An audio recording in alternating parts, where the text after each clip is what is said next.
investing in a columbarium is becoming more and more popular because of the practicality. Yes, you would like to look at it as an alternative way of burial, and from economics point of view, it's cost-effective naman. All right. So, for example, if I were to invest in your columbarium, how much on average is a space, and how many urns could I fit in one space? It starts at about 140,000, and it can accommodate up to four urns, and that's what makes it cost-effective vis-a-vis yung traditional way of burial na dalawa lang pwedeng ilagay. Right. And you don't have to pay for maintenance fee perpetually. Okay, so parang walang dues. Right. Okay, and in terms of services, what do you offer? Of course, that 140 that you mentioned is just for the space. Right, but beyond that, what services could one expect from Elysium Gardens? Well, first, Elysium Gardens is located here in the heart of Quezon City. So we have the proximity, and the design, we have Mediterranean garden-inspired columbarium. So when we conceived it 5 years ago, we were looking at previous European columbariums kasi andun naman nag-umpisa lahat yan, And most of the columbariums that we've seen are, I would say most are underground. So that's a little bit creeps, right? That's why it's a little bit creepy. Very creepy, actually. So when we said, why don't we make it parang not really habitable, but something that where the family members would look at it as an enjoyable place to visit. And judging from the pictures, it's it looks like a very pleasant place to hang out. It looks like picnic grounds. Exactly.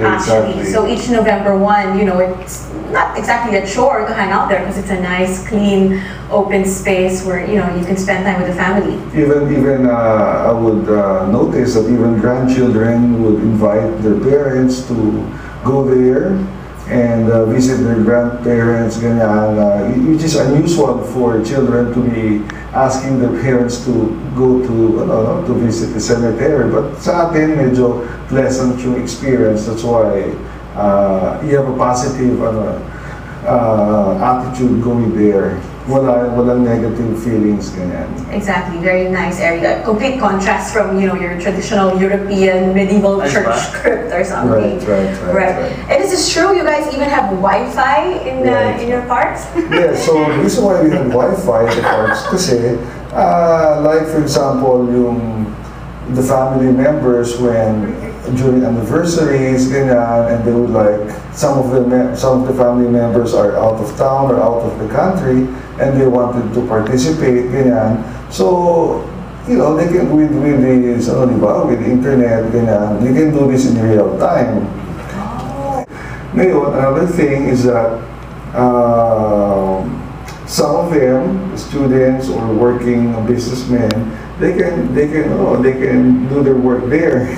Exactly. They can do banking, they can make reports. I thought that was the primary purpose. I didn't see it from the point of view that, relatives from abroad or the provinces can see what's happening and, join in whatever ceremony. Yeah, something like that. So we're trying to innovate. We're trying to see the needs ng mga clients natin. So slowly we're doing these things to improve our services.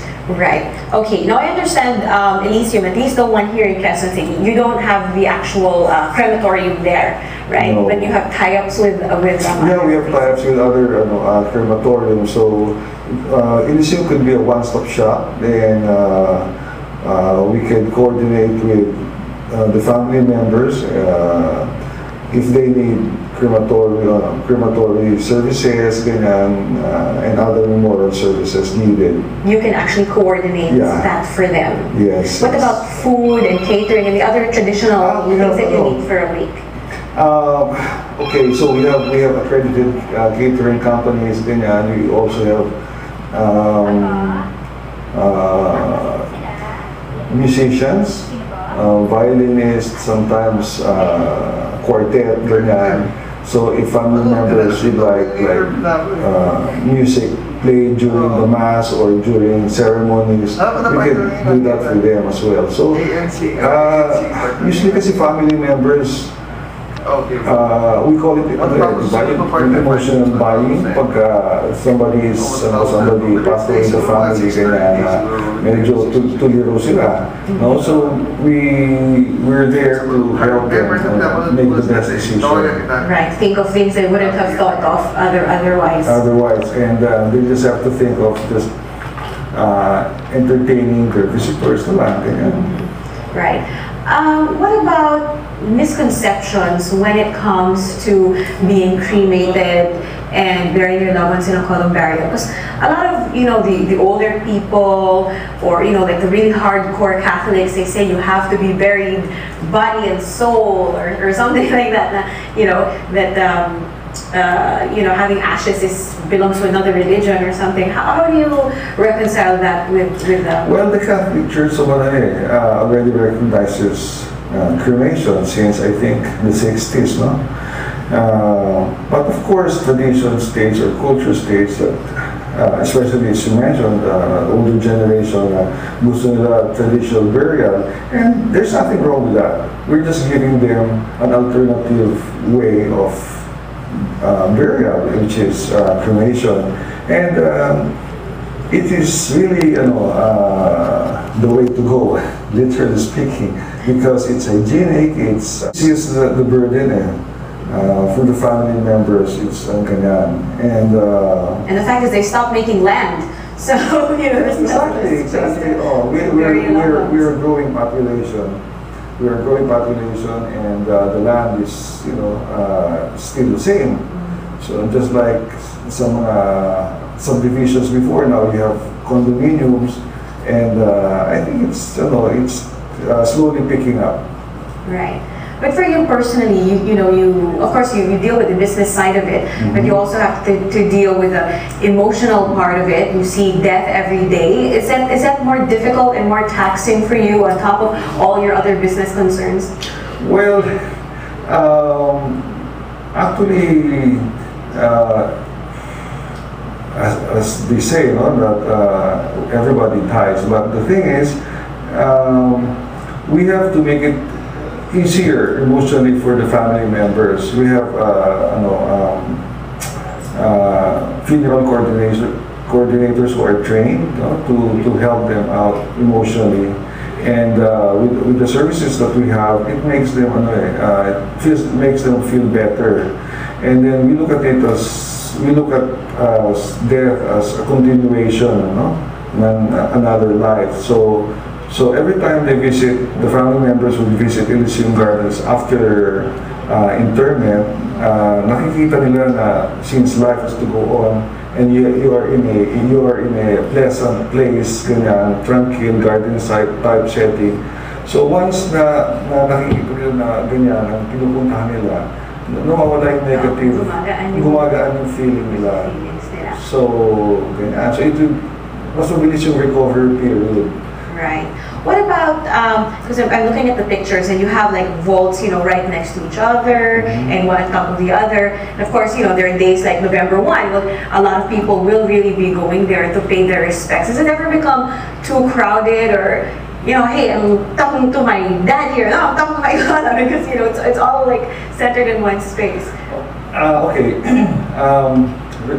November 1 is only 2 days, November 1, November 2, and a day before and a day after November 1 and 2, where people really flock to the columbarium. But we have 365 days in a year, and those other days, peaceful naman yung columbarium, hindi naman siya ganun kadami ang tao. So since we are very near, we're the heart of Quezon City, usually yung mga family members would go there more often. Okay, during the non-peak days. The non-peak days, because like after work, after school, ganyan. So unlike yung mga memorial parks na out of town na you have to plan It's ahead. only on that day that On that you only, can, yeah. right. So ngayon, since madalas sila nakakapasyal doon, pag come November 1, parang hindi na sila kailangan to stay there the whole day, no? Because they would go there once a week, once a month, something like that. Very practical. Very practical. And we have a garden sa taas wherein all the family members can hang around and ganyan. Makes it easier on everyone. All right. Talk, ganyan, etc. Yeah. Thank you so much, Ray, for sharing your insights and business secrets with us. And thank you for watching Shop Talk. I'm Maria Tanwat-Cotrillo. Follow ANC Shop Talk on Twitter and be a fan of ANC Shop Talk on Facebook. Join us again tomorrow. Enjoy the rest of your day.